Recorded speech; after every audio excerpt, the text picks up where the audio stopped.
joining us today. My name is Stacy Huff, and I serve as the president of the Louisville Forum. We meet on the second Wednesday of every month here at Vincenzo's Restaurant. The Louisville Forum is a nonpartisan public issues group founded in 1984. The Forum hosts debates and discussions of contemporary and sometimes controversial public policy issues that affect the greater Louisville community. Although we may take up issues that have a national interest, we try to highlight the local perspective. For more information on the Louisville Forum, our programs, or to make reservations, please visit our website at louisvilleforum.org. Our topic today is, what is local journalism worth to you? We have asked veteran journalist and Louisville Forum board member, Joe Arnold, to moderate today's program. In 2 decades of reporting on Louisville TV and radio, Joe was recognized with top awards from the Associated Press and Emmy Awards for investigations and blogging. He is now Vice President of Strategic Communications for Kentucky Electric Cooperatives. Please welcome Joe Arnold. Thank you, Stacy. I am thrilled to be here. I think you took my notes with you, Stacy. Could I have a couple of those back? I work on teleprompter. I need all this in front of me. No, thanks so much. Appreciate it. No, you're good. What is local journalism worth? Okay, now I'm good. Actually, it's kind of a loaded question. What is local journalism worth? So there's 2 questions there. One is kind of asking, what is it worth to the people in our community? How do they prioritize local journalism? The other part of it is, what's it worth? In other words, what's the market value? What are these people up here producing to sell to the people or to market to the people who are receiving it? So that'll be part of the conversation here today. An esteemed panel. I am somewhat of a representative, if you will, of commercial radio and TV, having worked for both over the years. So at times I might interject my experience from that perspective as well. If I could, before I introduce our first panelist, is give you a little bit of context about the national look at local news media. Recent data from the Pew Research Center. So here's the bad news. Newspaper circulation fell to historic lows in 2018, the lowest level since 1940 when they began tracking this in the first place. Ad revenue for newspapers down 13%. Revenue from ads placed on digital platforms rose 23% in 2018, makes up nearly half of all ad revenue now in the country. For display ad revenue, half of all digital revenue went to Facebook and Google. Website audience time spent per visit are both down as Americans increasingly say they prefer social media as their pathway to news. This is not news to anybody on this panel here, but this is kind of an introduction here. The audience for local TV news has steadily declined, down 10% for morning news and down 14% for late night and evening news. Local TV ad revenue is up because of the midterm elections last year. Cable news, one of the only sectors with a revenue increase in 2018, up 4% for Fox News, CNN, and MSNBC combined. Cable news revenue grown 36% since 2015, with ad revenue up 58% over the same time period. And briefly on employment. For the 10-year period from 2008 to 2018, newsroom employment in the country dropped by 25%, driven primarily by a 47% drop in total newspaper employees. That's before Rick Green went on his hiring binge last week. From 2008 to 18, the number of newspaper and newsroom employees, again, dropped 47%. Broadcast TV employment was stable over that same period. Radio broadcasting lost 26% of its newsroom employees in those 10 years. That's the backdrop. We're not alone in Louisville as far as facing some of these questions that we're going to be talking about today. Now to our panel. Our first speaker is David Jones, Jr., the founder of Louisville-based Chrysalis, venture capitalist, a respected voice, as we all know, on innovation, healthcare, education, philanthropy, and investing. David's civic leadership includes service on the Jefferson County Board of Education and the Humana Foundation. He has served on Humana's board of directors since 1993, including for 5 years as chairman. Mr. Jones was both the largest investor in Insider Louisville and the largest donor to its nonprofit corporation, which published Insider since December of 2017. In fact, he served as chair of the board of Insider Media Group and is a longtime investor in media businesses and a donor to nonprofit media endeavors. From Insider Louisville's founding in 2010 until its end of operations just last week, it built a following of 25,000 newsletter subscribers and 200,000 plus monthly readers. Please welcome David Jones, Jr.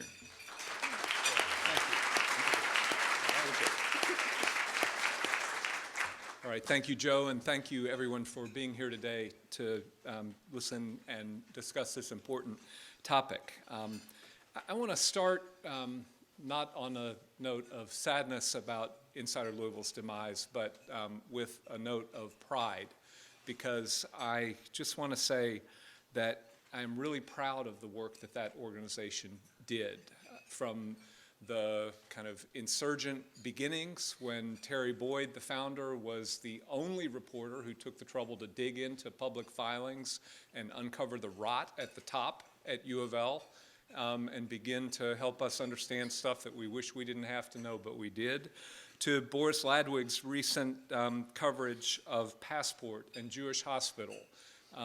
Things, again, that are not as much fun as cat videos. They're not as enticing as whatever the political lures that are out there, and they don't engage us like all Trump all the time, which cable and some of our nonprofit national sources are running to revenue increases, but not necessarily public service.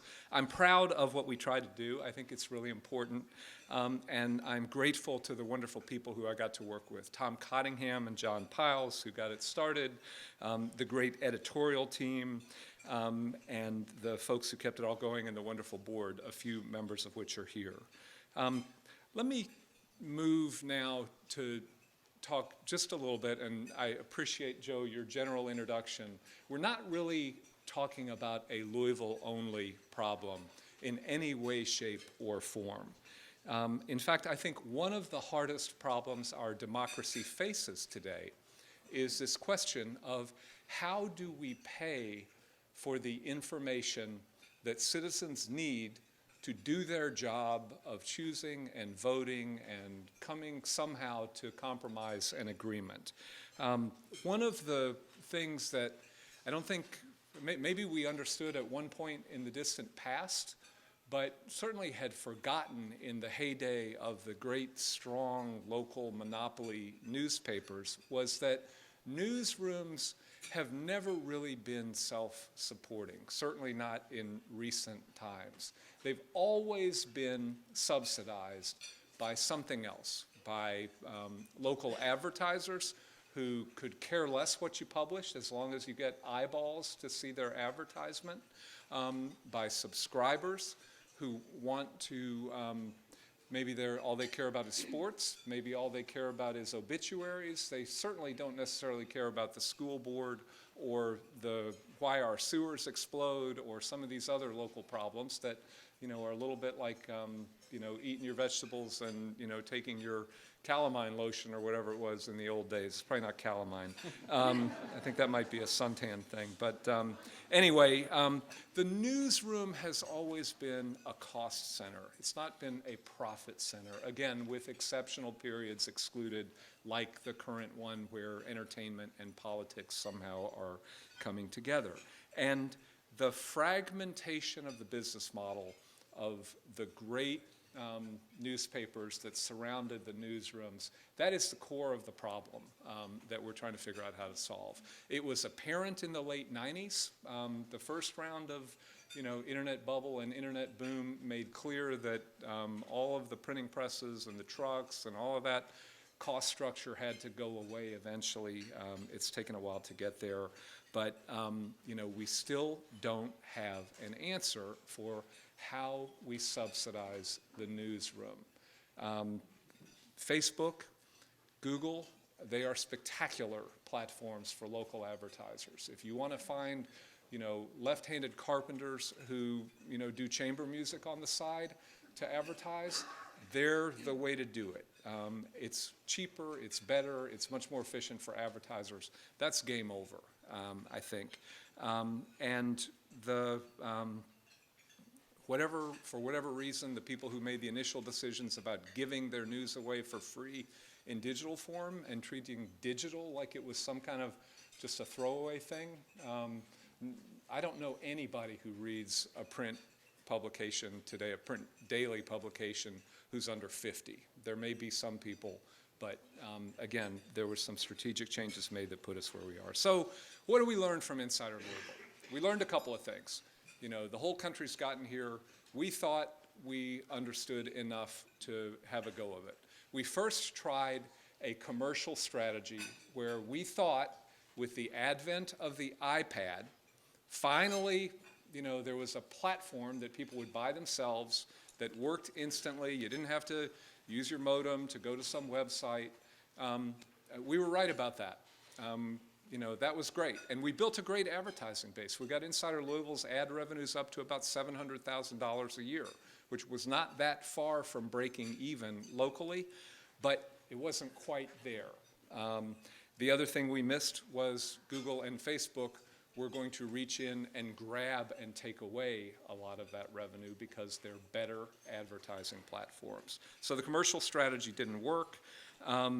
Then we thought, let's try to go the nonprofit route. There are a few examples, ProPublica, Texas Tribune, places that have made that work. And with the help of certainly the Brown Foundation, and some other local foundations and a lot of you know, individual donation, we gave it a shot. But again, we couldn't sustainably break it even. And I think the question that I'm going to leave Louisville with is, you know, why not? Do we actually care? Because it is dirt cheap to have a local newsroom. Okay, reporters today cost about 60 grand a year fully loaded. It takes about 15 people, including editors, to cover a city of this size if you exclude, you know, yellow tape crime, sports, and weather, the things that TV does really well. It doesn't take that many people. If you assume that you don't want the people to work at Starbucks, it costs less than $1.5 million a year to run this operation, to run a real local newsroom. And shame on us if we can't figure out how to, you know, to make that work. That's kind of my challenge and my message to our city. We haven't figured it out yet. Nobody's got a clear model, but we have to figure it out, or we're going to drive downtown and say, oh gosh, I wonder why the sewers are exploding. And we're going to read, you know, 5 years, 10 years, 20 years late about, oh my God, look, Jewish Hospital is in trouble. You know, who knew that Jewish Hospital was on shaky financial footings? I mean, anybody who thought about it 5 years ago knew that Jewish Hospital was a mess and has been failing. But we don't have reporters in enough numbers digging in. That's our challenge. So thank you, and I look forward to the rest of the discussion. Thank you. Thank you, David. At the risk of I don't know if this is indelicate, I should mention that our Twitter handle is @LouisvilleForum. So feel free to share that. Is that terrible? It's terrible. Also, we're on Facebook. Okay. Our next panelist, a professional fundraiser, Ellen Oost, was named the Director of Development for Louisville Public Media 1 year ago. She oversees the organization's strategic fundraising through memberships, major gifts, and foundation grants. Ms. Oost previously served in a similar role at 21st Century Parks, before that in marketing roles for several companies. The local community provides more than 90% of the funding for the nonprofit Louisville Public Media, which includes 2 music radio stations, 89.3 WFPL News, as well as the investigative newsroom, the Kentucky Center for Investigative Reporting. Across all platforms, LPM reaches more than 300,000 people each week. Please welcome Ellen Oost.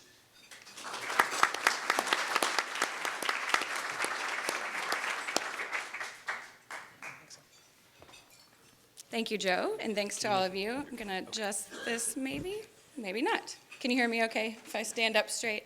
Thanks for having me. I'm thrilled to be up here on this panel with these other leaders of local news organizations in town. Unlike my colleagues in radio, I'm really uncomfortable around microphones, so I apologize for the nerves and all of the notes. But today, I think we're talking about something very important, which is how news organizations can survive in the digital age. And this, as Joe mentioned, is something that many organizations of all kinds across the world are battling. But I'm here to say that I'm very optimistic about local news in Louisville. Louisville has always been a city of innovation. We have a long history at Louisville Public Media that started in the 1950s when Mayor Farnsley and Skip Graham from the Louisville Free Public Library were trying to find a new, faster way to get educational content to more people in Louisville. Sounds a little bit like the digital age today. That's when they decided to found WFPL 89.3 on your dial. And just last week, we found a really cool old radio in the basement of our building that had a library jacket on the back, because at the time, a lot of people didn't have radios in their homes, so you had to come check one out if you wanted to listen to the station.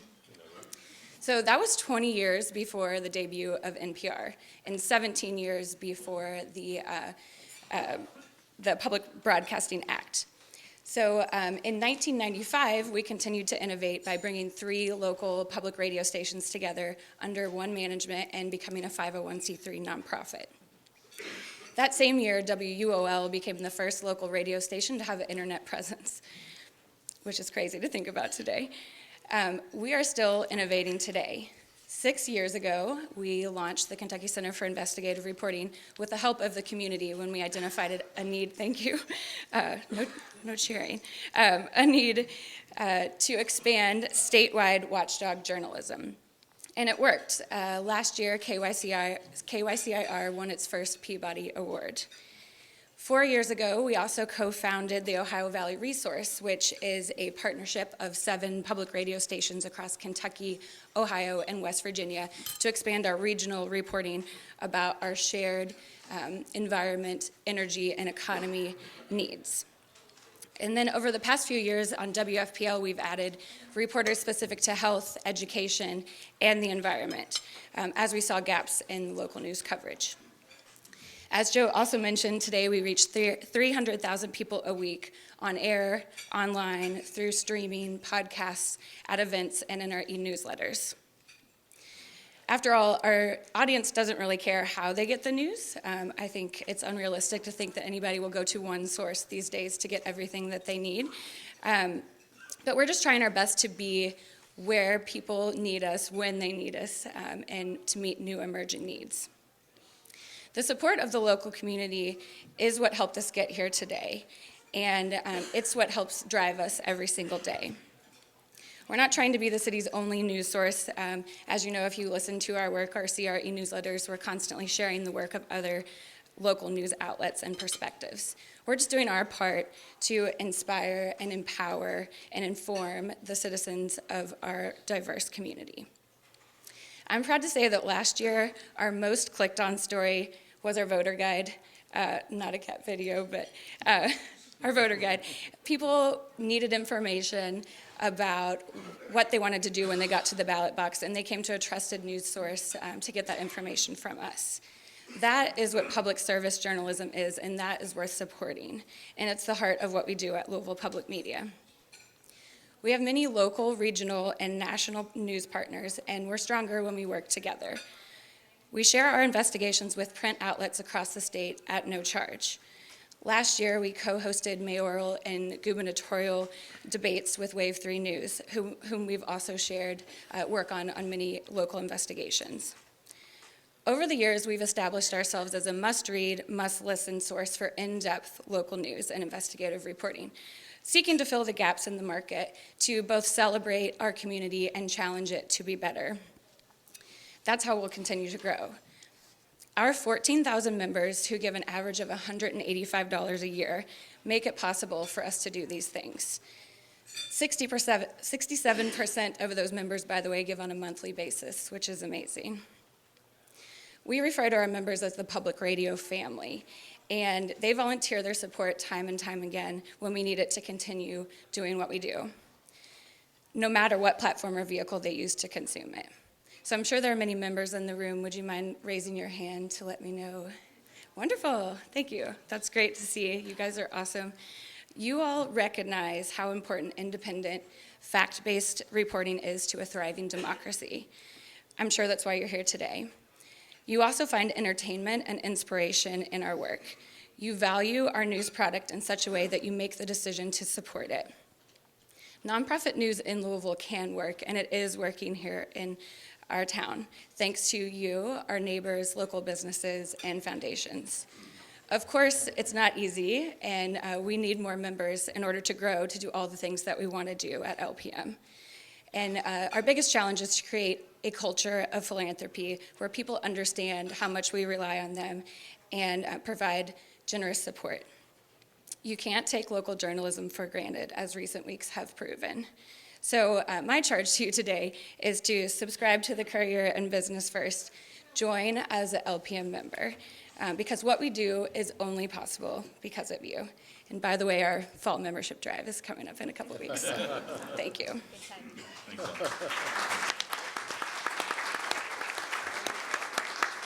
I just want to give a brief rebuttal to cat videos. There's a real value there. Okay? When you're filling 2.5 hours of television news every day, you need a little bit of a kicker now and then. Only problem is, as a political reporter, is if you're told the hard rap and they toss to the cat video. That is where the problem comes in.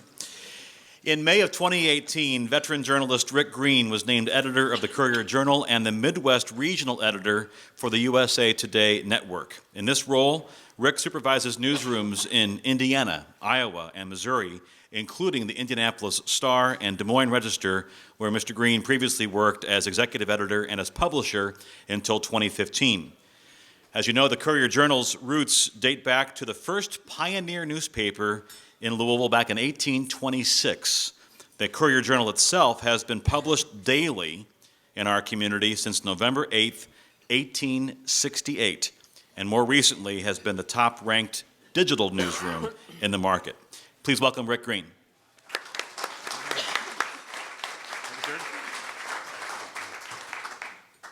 Good afternoon. Wow, what a great honor to be here with not only all of you, but some incredibly prestigious folks around the table here. Folks who have been around longer than I have here in Louisville. I've been in town for just a little over a year, about 14 months. First off, it's really reassuring when you look out in the audience and you see your lawyer in the crowd. Michael has been a wingman for me since I walked into our newsroom. We certainly have rung the bell a few times down in Frankfurt and a few other places with some important stories, and we appreciate all that you bring to the table for us, Michael. My wife is from Louisville. She's a Pres girl, I can say that, I believe, right? Pres girl. So I've been coming to Louisville for 27 years, and I know this muddy Ohio River pretty damn well. Worked in Cincinnati for about 15 years before I went out to California, Iowa, back to Cincinnati, North Jersey, and now here. Got a son who's a junior at St. X. In-laws that are still here. In fact, my in-laws are 62-year subscribers to the Courier-Journal. So if you wonder if there's any pressure for me every morning when I go to work, make sure you know that there is. You know, Joe, when you were going through and rattling off all those statistics, I almost left because I started thinking, well, geez, I don't know, do I even have a future? And I'm not going to bore you with a lot of statistics, and I'm going to get off here pretty quickly so that we can hear from all of you. There is a future for great journalism in this town. There is a great future for journalism that's in the Commonwealth here. I believe that. I came to Louisville from a really great job in North Jersey 14 months ago, not to come here to oversee the slide and the decline and ultimately the demise of the Courier-Journal, but to see the resurrection of it and to be able to do great, powerful work that makes a difference for every one of us here, your families, your neighborhoods, your schools, your churches, and around the 120 counties of this Commonwealth. It's not easy. You've heard some of the statistics. You all know how the smartphone has changed our business. Started with Craigslist, going back about 10 or 12 years, then certainly Facebook and Google. From a sales standpoint, they've really rattled our cage. It has been really tough for our sales leaders to find traction to be able to compete in the local marketplace. The value proposition, though, that we provide to all of you and to this entire state is great content. I came here believing and preaching that. Content is king. Content is what has helped this Courier-Journal win 10 Pulitzer Prizes in its 150 years. You know, when I first got here, one of the young upstart reporters slid something on my chair, and it was from I think it was from a TV general manager who just, I think, recently left town. And in it was basically a prediction of the demise of the Courier-Journal being, done in the next 3 or 4 years, and that his TV station will be able to fill the void in terms of local news and certainly be the digital leader. Now, I boxed in college, and I still love to hit the heavy bag every once in a while. and to be able to think about how it is we motivate ourselves and how it is that we roll up our sleeves and for a good fight. There are factors, not only additional to the competitors here, that hold us back in our business. From a financial standpoint, I mentioned a few of them with Google and Facebook. My biggest competitor, though, is your time. Think about that. And Ellen hit the nail right on the head in terms of, it used to be the Courier-Journal and all of us never really worried so much about where you accessed us, right? I knew that at 5 o'clock in the morning, our newspaper hit your back step, your front porch, maybe somebody slid it in your door, and our news automatically was read because you came to us, right? You came to us. Now in this digital age where everybody's a journalist because they own a smartphone and they want to get on Facebook and tweet and do all the things that are unfolding here, we have to be incredibly strategic and very diligent in finding you. And to Ellen's point, wherever you are, whatever device you may use, whatever time of day, and the kinds of stories that you want to read. I'm proud that despite the predictions from a general manager in television about 7 or 8 years ago about the demise of the Courier-Journal, we have a staff of 67 people.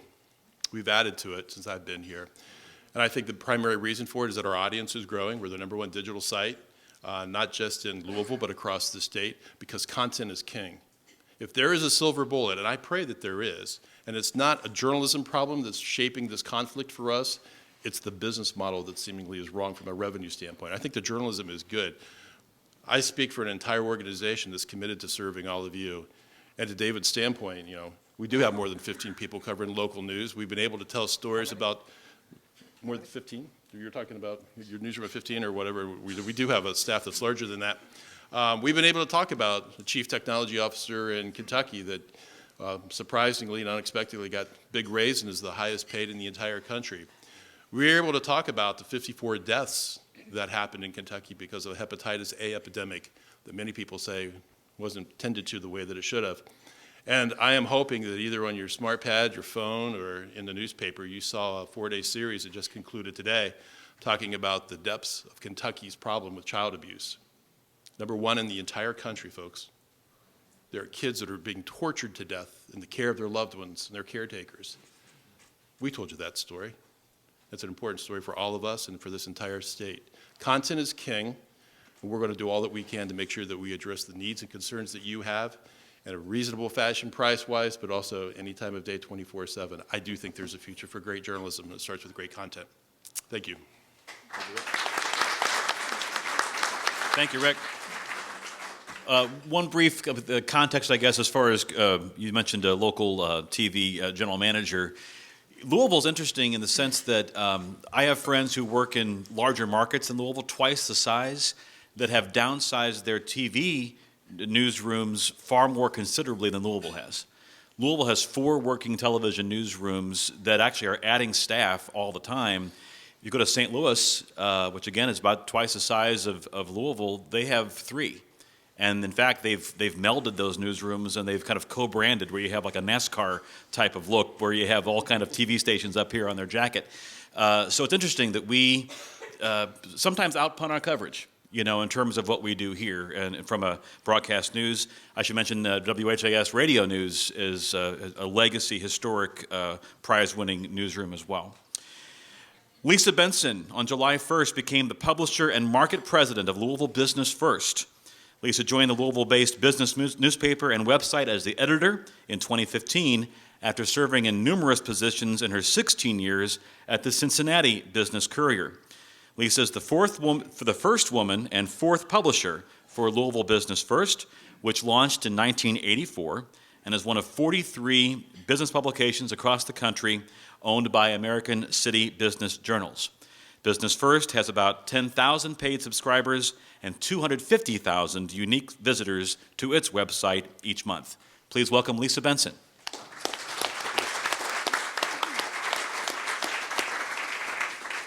Thank you, Joe, and thank you to all of you for coming out for this important discussion today. Like Joe mentioned, I'm Lisa Benson. I'm market president and publisher for Louisville Business First, and I've been with my company, American City Business Journals, for about 20 years, spending much of my time in Cincinnati. I arrived in Louisville a few years ago to become the editor and have just been named to this publisher role, now overseeing both the news and the advertising operations at Business First. And during my time with my company, like the other panelists here today, I've seen enormous transformation in the media industry. But I feel very fortunate to have ended up in business journalism particularly, because we have not suffered the major swings in fortune that the daily papers across the US or some of the digital outlets have seen. Our newsrooms are generally the same size, and our subscriber base has stayed relatively level. And I chalk that up to the fact that we are very focused on serving a tight niche audience that is dependent on our content for success. We are a business-to-business publication with a mission to help our readers grow their business, to advance their career, and to streamline their professional lives. And everything we do is funneled through that lens, whether it's our 2 email products, our morning edition and our afternoon edition, or our weekly print edition, or all of the events we do throughout the year, like 40 Under 40, Best Places to Work, or the Businesswomen First Luncheon. We look at all of our content with an eye to staying very focused on our mission to help businesses grow and to help the local economy thrive. When I arrived in Louisville a couple of years ago, I inherited a newsroom that had not really yet made the full transition to a digital-first newsroom. We were still very focused on the weekly print edition in terms of our resources. And while that is still a very important product for us, the majority of our readers still want a print experience from us. We know that our audience is constantly trending towards the digital side. So we've spent a lot of time focusing on our digital operations, positioning us for a future, making sure our headlines are the best they can be, maximizing our reporting resources to get the biggest bang for the buck on what they do, and focusing on exclusive content and deep market intelligence. And we've had tremendous success over the last few years growing that digital audience. And at the same time, we have implemented a premium content strategy, which puts some of our daily news stories behind a paywall for subscribers only. For years, we put all of our print content behind a short-term paywall, but left our daily web stories out for anyone to access for free. And now we're in an interesting process of walking this free audience over to a paid subscription model. And this includes now having all of the stories in our archives permanently paywalled. Every morning, our news team discusses which stories should be premium stories and which stories should be free for all readers.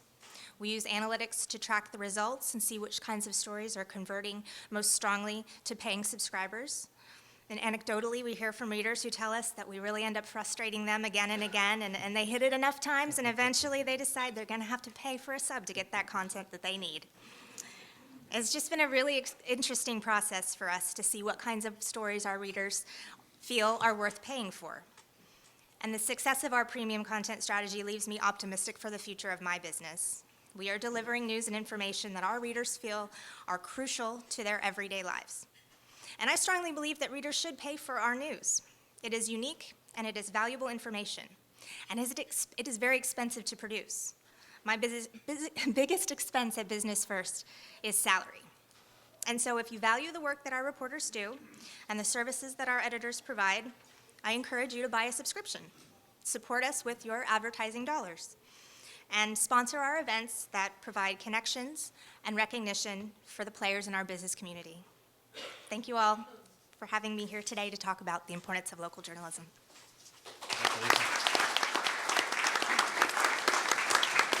Well, thank you. Great introductions by all. Appreciate that.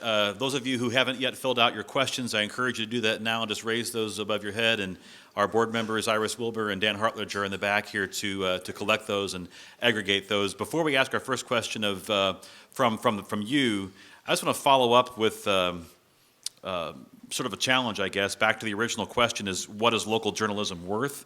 I think I'll start with the same order as our speakers, David, just because, and that way you can practice opening it. I have a new theory here of actually holding the microphones rather than boom cranking them over with the crane. If you could, is it incumbent more on the media or the public? Who has to make the biggest change in their attitude to make local journalism work? Does that make sense? In other words, is the public appreciative enough, and or do you think that they need to change their attitude as far as paying for this product that we're all talking about? Or is it more the media adjusting more to what the public is asking for? I think it's the task of the media, just as in any industry. And I'm encouraged to hear energy and, entrepreneurial aspiration from the panelists. I think Lisa's point about, you got to pay for our news is valuable. That's a powerful, very important point.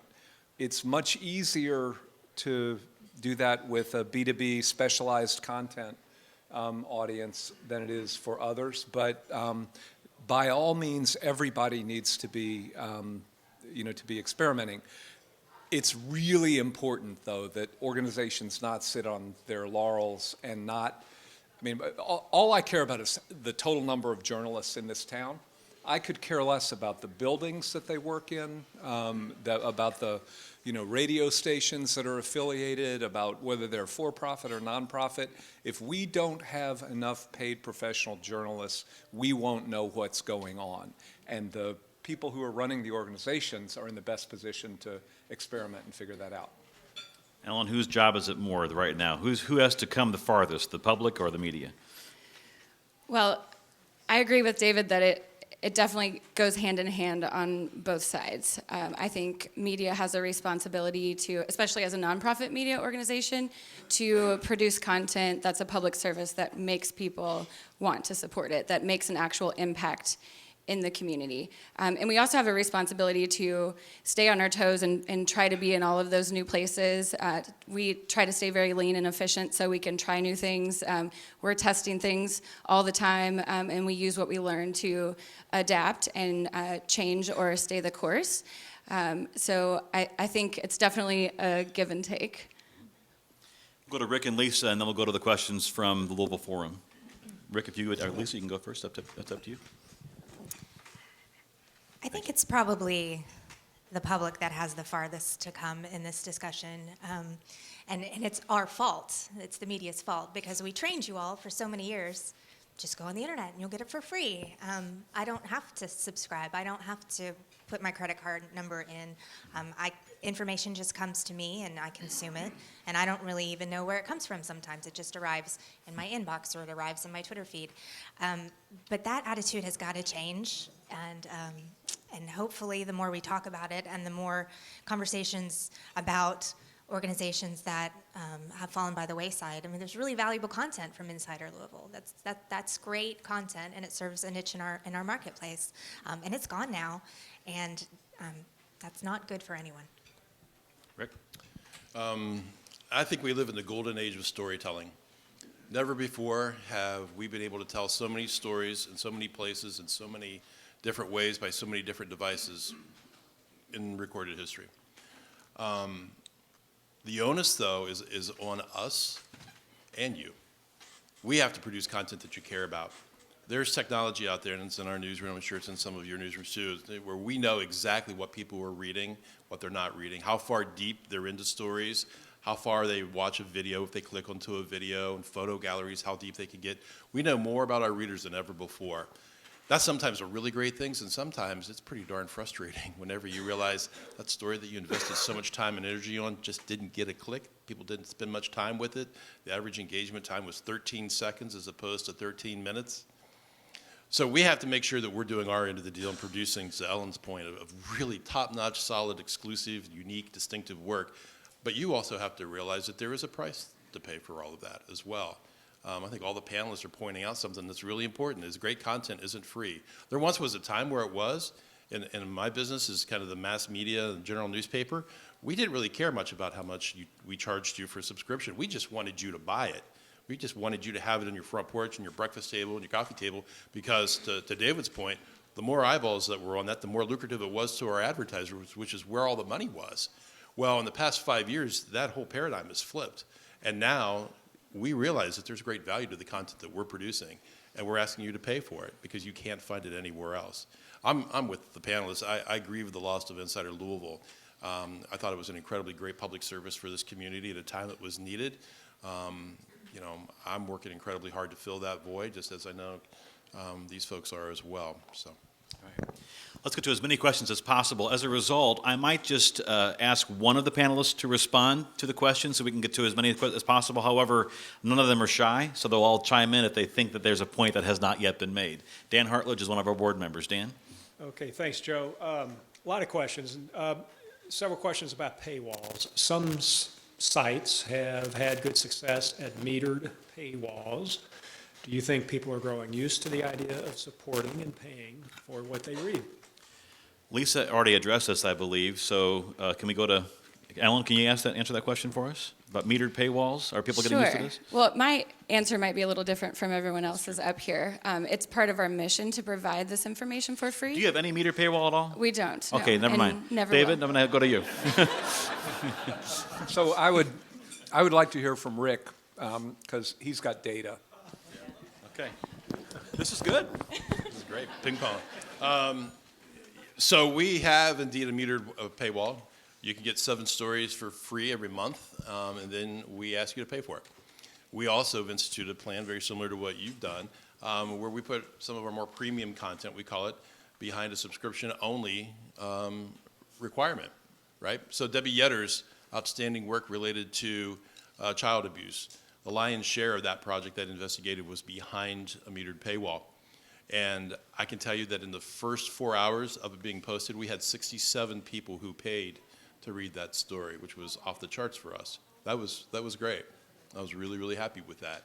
And it's continued to grow over all that. So yeah, I mean, I think you all need to realize that these paywalls and metered paywalls and exclusive content comes with a price, and we ask you to pay for it. Dan? A couple of questions about your decision-making as far as what you cover these days compared to the past. And Rick, this is actually directed at you, but maybe in the spirit of what Joe said, someone else can also comment. The Courier-Journal, according to this questioner, recently did away with its environmental beat writer, and with climate change and so forth. What's the thinking there? And then maybe in a more general sense, though,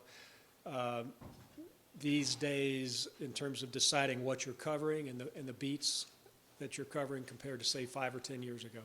Rick, why don't you go ahead and address the direct question? Yeah, there was a decision made before I arrived to eliminate that environmental position. I thought it was foolish.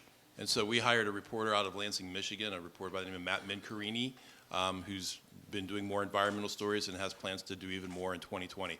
I don't think that you can cover the Commonwealth without doing incredibly smart, ambitious environmental reporting. We might not have the same environmental considerations and factors in this part of the state and in our city versus other places. I'll tell you that last month, I guess it was the end of June, I spent 4 days traveling eastern Kentucky and really got a chance to go out by myself and just spend time talking to people, exploring parts of eastern Kentucky that I had never been, and frankly, a lot of our readers had not been to. People wanted to talk about 3 things. They wanted to talk about God, they wanted to talk about politics, they wanted to talk about the environment. And with that environment came stories about coal. And so we're definitely committed to covering that in a way that the state's biggest metro market newspaper should. Anyone else on beats? I would just say, I think it's part of the reason to have a professional newsroom is to have an editorial function, an editor function that chooses the stories. And I apologize for not having the good quote, but Brett Stevens, the New York Times columnist, said something wise about, what's missing. Part of the traditional role of, the mighty city newspaper was in telling us what we didn't really want to know, telling us to learn what we might not want to understand. And, that element of selection is missing when clicks and viewership are the sole source. Now, popular readership has been a goal in newspapers since Ben Franklin's time, so it's not new. This goes back to cat videos to some degree, in the sense that sometimes if I'll take those cat videos if the eyeballs are there to get my investigative piece eyeballs 5 minutes later. As long as the cat can explain what's going on. Okay, exactly. Iris. All right, thanks, Joe. So we had several questions around trends and societal shifts due to media. Specifically, do you all see a sense or a trend of tribalism and the sort of fake news era and the Trump effect? Anybody? All right. Lisa, I'm going to pick on you. The person who's probably has the least Yes. to say on this topic. That's my specialty. Because of what we do in business journalism, we don't really have too much trouble with the fake news, the tribalism, but we do observe it. I mean, it's out there and it's a real thing. We hear from our colleagues in the media that deal with the distrust, the acceleration of distrust with the media. But please remember, we're in your community. We're local journalists. We live here. Our kids go to school with your kids. We're all the same tribe. We're all working towards the same goal of building a better Louisville. So, fake news might be out there on the national level. You can think what you want about that. Everyone has different opinions. But on the local level, I just don't believe it's a real thing. Rick, David? I'll be quick. No, I good. think the there's a Trump and Russia level of fake news. I think the local issue is it's related but a little bit different. The problem with relying on your social media feed as someone trying to figure out what's happening is you don't know who's paying for what you're reading. And I can tell you from my school board experience, the apparent grassroots organizations and their sponsorship, the fact that anybody who gets X followers on social media, depending on their content area, has a path to monetize it. And we're in a very competitive world. There are a lot of people who are looking to build an audience and sell it to somebody. And that is a huge factor. If there's not a brand behind it, you don't know who's paying for it. And that includes all our local stuff. Ellen. I just wanted to add to what Lisa and David said in that supporting local news is the perfect way to combat this tribalism, the urban-rural divide that is happening. There's a lot of research coming out that in small towns where newspapers are closing, there's no more local news, and there is a reduction in split-ticket voting. When people go to the polls, there is a reduction in civic engagement, and that is why we need to keep our local ecosystem strong. One of the comments that I'll make, and then we'll get to Iris, is from my perspective, and I think I may have even said this during our fake news panel that we had here about a year ago, just as a admonition, I guess, to all media, is that Donald Trump didn't invent the concept of fake news. I think the real question to ask is why were so many people willing to latch onto it? So that's a question of trust. It's a question of go ahead, Rick. I just want to piggyback very quickly because I think there's really more good questions. We all have broad shoulders in this business, and to have people, hurl out, hashtag fake news and the like, okay, it comes with the job. It's been that way for as long as, like you say, the printing press was in action. Here's all that I would say, and I just want to piggyback on a really smart comment that Lisa made. We're not the enemy of the people. We're the eyes and ears of the people. I believe that with my whole heart. And I can tell you that I've got hardworking family members. I've got earnest young reporters. I've got folks that are transplanted and wanted to come to this town and this market and for my site because they believe in this community and they want to contribute to it. That to me isn't the enemy of the people. And that's not being naive, that's not being gullible, that's being the God's truth. It's our job to sometimes tell those unfortunate truths. It's our job to be able to question authority and to be able to say, what is an alternative fact, Kellyanne? I mean, that's what we get paid to do, and it doesn't mean that we wear an R or a D on our sleeves. It comes with the responsibilities of being the eyes and ears of the people, and we take that role very, very seriously. Iris? We had several questions around cable news, television news, and some of the audience members were curious about your take on, with the increase of DVR and advertising, how that impacts advertising, including like political campaigns and sort of what dictates that airtime. What's your all's thoughts of the future of cable news, and what role do you all play or don't play in that?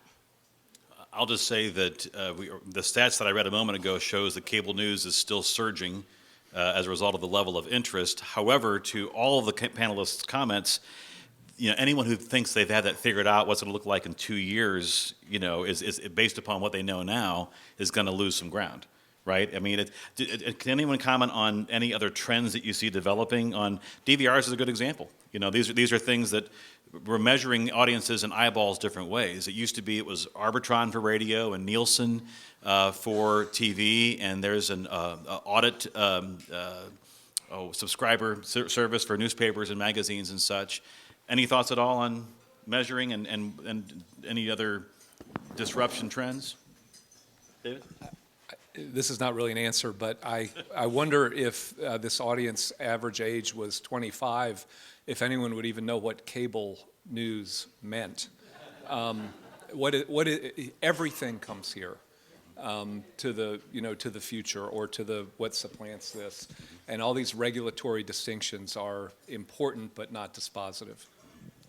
I would say that the synergy between cable news, or the loudest voices, if you will, and social media is where it meets at the moment, right? But right now, the person who says the most outrageous thing is going to get the most exposure. Dan. Could a couple of questions regarding to advertising.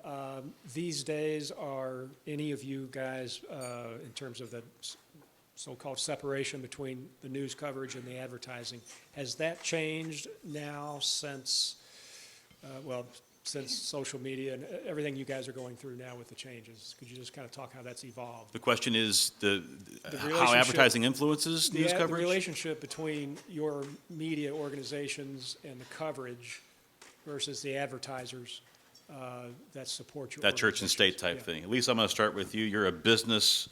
Yeah, we have a unique perspective on that because we're directly writing about almost every day companies that are advertising with us. So we are in a very unique position in that way. I would say compared to when I started in this business, it used to be a very, very high wall. We didn't talk to the advertising side, and they didn't talk to us on the news side. That wall is coming down simply because we're trying to share more information so that our business is healthy. So our reporters can talk to advertising account executives, have conversations, exchange leads, all with the mind of remaining separated, church and state. The advertisers do not influence news content at Business First. But we talk to each other to make sure that we're all working towards the same goals. Don't they have your extension? And doesn't the reporter and the advertiser and the salesperson, talk to each other? Yeah, absolutely. And I'm always the first to get the phone call when the advertiser is mad about something. So Rick, how That's does that what reporter affect? wrote. Advertiser, one of your big advertisers, they call, they write, they pound your door. Yeah. What happens? Sometimes they quit advertising too. Yeah. They do. I don't believe in walls. I believe in pillars. I believe pillars are principles. And exactly what Lisa was talking about, there are pillars of credibility. There is not an advertiser in town that can come in and influence us as it relates to the kinds of stories that we tell or that we wouldn't tell, right? But in this new reality, in terms of collaboration and the fact that we will go to our sales department and say, I have a 5-part investigative series related to child abuse in Kentucky. Is there a good public service sponsor or underwriter who wants to be aligned with that informative message that can address specifically the problems that are in Kentucky? So we've talked to COSAIR.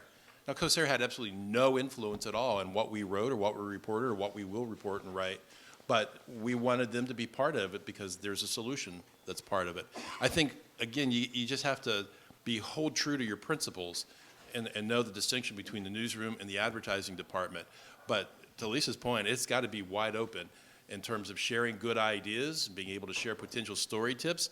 And sometimes my news guys have gone to the sales folks and said, hey, I've seen a new restaurant that's opened up, or this store is coming to town. I don't know if you guys have it or on your radar list, but it might be something to pursue. Pillars, not walls. David and Ellen, either of you, in terms of, to Rick's point, so maybe if they're not directing or telling you what to report, but if there's a segment out there, are you going to say, hey, we should cover more of this because we might attract more underwriters in your case? We have a very strict firewall between any business sponsors and our reporting, like everybody at this table does. And I think the way we're trying to think about it is to shift the conversation with local business sponsors and foundations about the impact and the community good that they can do through supporting our reporting in general. We do align business sponsors with specific programs and things like that, but again, they don't have any influence over the content. And we really, with individuals and business, want to shift the conversation to philanthropy as a nonprofit rather than ROI or eyeballs. I may have fumbled my opportunity here to get as many voices in as possible. I do want, in our last 2 minutes here, to give a closing remark to, if there's anything that I missed that you think that I should have asked or that we didn't hit on here, or rebuttal to perhaps anything that's going on. Rick, I'm just going to go down the pike and go Rick down the line. So Rick, if you can mind go first. Any closing remark? First off, thank you so much for coming. It's clear that this is a community that cares about this topic, and all of us that are in the journalism business, and so we really appreciate you being here. I've been in newspapers since I was 15 years old. I was one of those crazy kids that knew when I was 15 what I wanted to do, and I've been blessed in getting a chance to do it and follow those careers and go to a lot of really great cities and great newsrooms and been able to build great teams. What I think you're hearing from all of us is that it is not easy right now. The commitment is there, the passion is there, and it is one thing to be able to look back, in my case, on 150 years and be really proud of that legacy and 10 Pulitzer Prizes, and David, you've been part of that. But I also know that I am charged with shaping the vision for the next 150 years. I'm not talking about the next 15 years. I'm not talking about the next 15 months. We have to change the way in which we do business to thrive and to succeed. But content is king. I said that 3 or 4 times, and it's so important to me. And I want us to be able to do great stories with new partners and be able to think of those pillars that hold our business in place, but be ambitious and hold those people in authority to account. That is, I think, our most important job that defines us and separates us from everything else. There are 45 words that changed the world. First Amendment, and I'm really proud that we get to defend it every day. Thank you, Rick. That was great. I just want to add that Business First really wants to be engaged in the business community in a way that works for you all as our readers. And since I'm new in my position right now, I'm going out and talking to a lot of folks in the business community and just trying to get perspective on what the important issues are, what you want from us, what we can do differently to better serve you. So if you all have ideas about improved Business First and how we can help the community continue to grow and thrive, it's an important time in Louisville. We really have to have important discussions about what our community wants to be in the future, if we want to grow as a city or if we want to decline, because there's really no option. It's either get better or stagnate and decline. So please reach out to me and let me know how we can help you in your businesses. David? I think we have a crisis. We don't have enough reporters. I will try to be optimistic that the new owner of the Courier-Journal's owner and the hedge fund that controls them will invest more in content. But I think our focus needs to be on what we can control locally. I would encourage everybody to look hard at Louisville Public Media and look at whether the $6 million a year that Louisville funds to Louisville Public Media, half of it advertising and half of it donation, is actually buying us local coverage in the way that we want, and urge the local board members in that organization to think hard. And then we got to get our wallets out and fund the next aggressive innovation around actual local reporting. Sorry to put you on the spot. Thanks, David. So I think at Louisville Public Media, just to respond to that briefly, we're working hard to provide a different kind of news that is so rare today. In-depth reporting, 6-month-plus long investigations that a lot of newsrooms who have kind of the daily grind to report to don't necessarily have the luxury of working on. We are able to do those because of your support. And as I mentioned in my opening remarks, please don't take any of the work of any of these organizations for granted. Please continue to do your part, and our community and our democracy will be better off for it.